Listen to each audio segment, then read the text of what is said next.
शरीर से पूरी तरह अपंग, व्हील चेयर पर बैठा ये इंसान, जिसका शरीर तो पूरी तरह बेजान था, लेकिन दिमाग एक आम आदमी से कई गुना ज़्यादा ताकतवर था। Steven Hawking. जब वो महज 21 साल के थे तब डॉक्टर्स ने पाया कि उनको एक लाइलाज बीमारी है। डॉक्टर्स ने कहा कि स्टीवन ज़्यादा से ज़्यादा 2 साल तक जिंदा रहेंगे, लेकिन अपनी दृढ़ इच्छा शक्ति से उन्होंने डॉक्टर्स की भविष्यवाणी को झूठ साबित कर दिया। इस वीडियो को आखिर तक ज़रूर देखना। आप इस महान वैज्ञानिक के बारे में 21 ऐसी बातें जानोगे जो वाकई आपको हैरान कर देंगी। नंबर 21। एक इंटरव्यू में स्टीवन हॉकिंग से पूछा गया कि उनकी नज़र में संसार का सबसे दिलचस्प रहस्य क्या है। स्टीवन हॉकिंग ने जवाब दिया, औरतें। उन्होंने हंसते हुए कहा कि उनके लिए औरतें एक अबूझ पहेली हैं। नंबर 20। स्टीवन हॉकिंग के जन्म और मृत्यु से एक बड़ा संयोग जुड़ा हुआ है। जिस दिन ग्रेट साइंटिस्ट गैलीलियो गैलीली की मृत्यु हुई थी, उससे पूरे 300 साल बाद 8 जनवरी 1942 को स्टीवन हॉकिंग का जन्म हुआ था और दुनिया के सबसे महान साइंटिस्ट एल्बर्ट आइंस्टाइन के बर्थडे वाले दिन स्टीवन की मृत्यु हुई। गजब की बात यह है कि ये तीनों ही अपने समय के सबसे महान साइंटिस्ट रहे। नंबर 19। 2010 में दिए एक इंटरव्यू के दौरान उनसे पूछा गया कि आप अपने बच्चों को क्या सलाह देना चाहेंगे। प्रोफेसर हॉकिंग ने जवाब में कहा, मैं अपने बच्चों को यहाँ 3 अहम सलाहें देना चाहूँगा। पहली, याद रखना, हमेशा ऊपर सितारों की तरफ देखना, नीचे पैरों की तरफ नहीं। दूसरी, काम करना कभी मत छोड़ना, क्योंकि काम तुम्हें जिंदगी का अर्थ और उद्देश्य देता है और बिना काम के जिंदगी खाली है।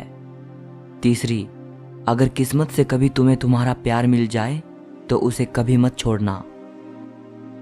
नंबर 18। स्टीवन हॉकिंग एक मीडियोकर स्टूडेंट थे।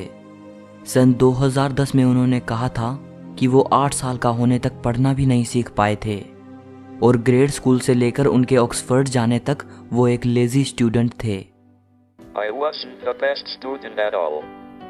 My handwriting was bad and I could be lazy. Number 17। एक मीडियोकर स्टूडेंट होने के बावजूद स्टीवन को उनके स्कूली दिनों में आइंस्टाइन कहा जाता था, क्योंकि उनको स्पेस टाइम यूनिवर्स के बारे में गजब की अंडरस्टैंडिंग थी। नंबर 16। एक इंटरव्यू जो ब्रिटिश न्यूज़पेपर द गार्डियन में पब्लिश हुआ था।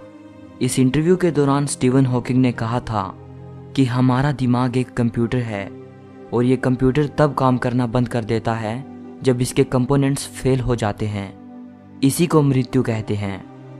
और जो ये मान्यताएं होती हैं कि मृत्यु के बाद भी जिंदगी मिलेगी, स्वर्ग वगैरह, ये सब मान्यताएं लोगों को मौत के डर से दिलासा देने के लिए होती हैं, क्योंकि इंसान इस ख्याल से डरता है कि मौत के बाद मेरी चेतना, मेरी हस्ती का क्या होगा। स्टीवन हॉकिंग के इस विचार से मिलता जुलता उर्दू के महान शायर मिर्ज़ा गालिब का एक शेर है, हमको मालूम है जन्नत की हकीकत, लेकिन दिल के खुश रखने को गालिब ये ख्याल अच्छा है। नंबर 15। स्टीवन हॉकिंग ने कहा था कि हम सब जिस पर चाहें उस पर विश्वास करने के लिए आज़ाद हैं और मेरा स्पष्ट विचार ये है कि कोई ईश्वर नहीं है। इस ब्रह्मांड को किसी ईश्वर ने नहीं बनाया है और ना ही कोई हमारे भाग्य को लिखता है। और यही चीज़ मुझे एक गहरे एहसास की ओर लेकर जाती है। कोई स्वर्ग नहीं है और मृत्यु के बाद कोई जीवन नहीं होता। हमारे पास यही सिर्फ एक जिंदगी है ब्रह्मांड के इस ग्रैंड डिज़ाइन को समझने और सराहने के लिए, और जिसके लिए मैं बहुत आभारी हूँ। नंबर 14। कैथोलिक चर्च के पोप जॉन पॉल हॉकिंग की बातों का समर्थन नहीं करते थे, क्योंकि दोनों की आइडियोलॉजीज एक दूसरे से अलग थी। पोप जॉन पॉल कहते थे कि इस बात पर कोई आर्ग्यूमेंट नहीं किया जाना चाहिए कि कैसे ये ब्रह्मांड बना और किसने ये ब्रह्मांड बनाया। ये साफ है कि भगवान ने ही इसे बनाया है। जबकि प्रोफेसर हॉकिंग कहते थे कि सिर्फ साइंस ही ये एक्सप्लेन कर सकती है कि कैसे ये ब्रह्मांड बना। उन्होंने कहा था कि हम सबको अपनी ज़िंदगी के लिए और इस दुनिया में हमारे वजूद के लिए भौतिक विज्ञान के नियमों का आभार मानना चाहिए ना कि भगवान जैसी किसी सत्ता का। नंबर 13, स्टीवन हॉकिंग मानते थे कि हमारी दुनिया से अलग दूसरे ग्रहों पर भी जीव हो सकते हैं। उन्होंने एक बार कहा था कि इस अनंत ब्रह्मांड को देखते हुए ये लगता है कि एलियंस सचमुच होंगे, लेकिन हमें उनसे संपर्क करने की कोशिश नहीं करनी चाहिए। ये हमारे लिए खतरनाक साबित हो सकता है। स्टीवन हॉकिंग ने चेतावनी देते हुए कहा कि एलियंस रिसोर्सेज के लिए पृथ्वी को भारी नुकसान पहुंचा सकते हैं। नंबर 12, 2010 में स्टीवन हॉकिंग ने कहा था कि अगर कभी एलियंस हमारी दुनिया को विजिट करते हैं तो नतीजा कुछ ऐसा होगा जैसा कि तब हुआ था जब कोलंबस अमेरिका की धरती पर उतरा था। कोलंबस का अमेरिका पहुंचना अमेरिका के लोगों के लिए नुकसानदायक साबित हुआ था। नंबर 11, वैसे तो स्टीवन साइंटिफिक कम्युनिटी में पहले से ही काफ़ी फेमस थे, लेकिन वास्तव में वो आम लोगों की अटेंशन में तब आए जब 1988 में उनकी science book a brief history of time publish हुई। इस बुक ने पूरी दुनिया में तहलका मचा दिया। ये अपने समय की सबसे ज़्यादा बिकने वाली बुक बनी। 150 हफ्तों तक New York times best seller list में रही और सारे रिकॉर्ड्स तोड़ते हुए 237 हफ्तों तक British Sunday times best seller list में रही। इस बुक की 1 करोड़ से भी ज़्यादा कॉपीज बिक चुकी हैं। नंबर 10, प्रोफेसर हॉकिंग कहते थे कि उन्होंने हमेशा से ये सपना देखा था कि वो साइंस पर कोई ऐसी बुक लिखेंगे जिसे आम लोग भी आसानी से समझ पाएं। वे कहते हैं कि a brief history of time पर उनका ये सपना पूरा हुआ। ये बुक उन्होंने तब लिखी थी जब वो पूरी तरह अपंग हो चुके थे। स्टीवन की ये बुक कॉस्मोलॉजी पर है और उन्होंने इसमें बिग बैंग और ब्लैक होल्स जैसे विषयों पर लिखा है। नंबर 9, प्रोफेसर हॉकिंग ने अपनी डॉटर ल्यूसी के साथ मिलकर बच्चों के लिए भी कई साइंस बुक्स लिखी हैं। ये किताबें जॉर्ज नाम के एक लड़के पर केंद्रित हैं जो ब्रह्मांड में ट्रैवल करते हुए ब्रह्मांड के बारे में सीखता है। नंबर 8, इतने महान वैज्ञानिक होने के बावजूद और उनकी ग्राउंड ब्रेकिंग डिस्कवरीज के बावजूद भी स्टीवन हॉकिंग कभी नोबेल प्राइज नहीं जीत पाए। नंबर 7, स्टीवन एक फेमस साइंटिस्ट तो थे ही, लेकिन वो बहुत से टीवी शोज जैसे स्टार ट्रेक, द सिम्पसंस और द बिग बैंग थियरी में भी नजर आ चुके हैं। नंबर 6, बीबीसी को दिए एक इंटरव्यू में प्रोफेसर स्टीवन हॉकिंग ने कहा था कि स्पेस में ट्रैवल करने की उनकी लंबे अरसे से ख्वाहिश है। 2007 में उनकी ये ख्वाहिश तब पूरी हुई जब साइंटिस्ट उन्हें एक स्पेस शटल में ले गए और वहाँ स्टीवन को जीरो ग्रेविटी का अनुभव कराया गया। प्रोफेसर हॉकिंग करीब 4 मिनट तक वेटलेस रहे।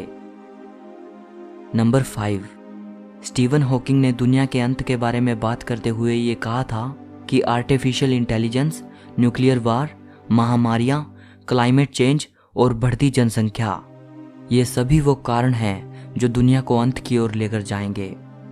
प्रोफेसर हॉकिंग ने कहा था कि मुझे लगता है मानव जाति के पास खुद का अस्तित्व बचाए रखने के लिए 1000 साल हैं।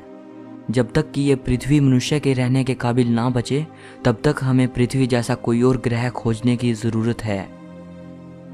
नंबर 4, 1963 में जब स्टीवन महज 21 साल के थे, तब डॉक्टर्स ने उनको बताया कि उन्हें मोटर न्यूरॉन नाम की एक भयानक लाइलाज बीमारी है।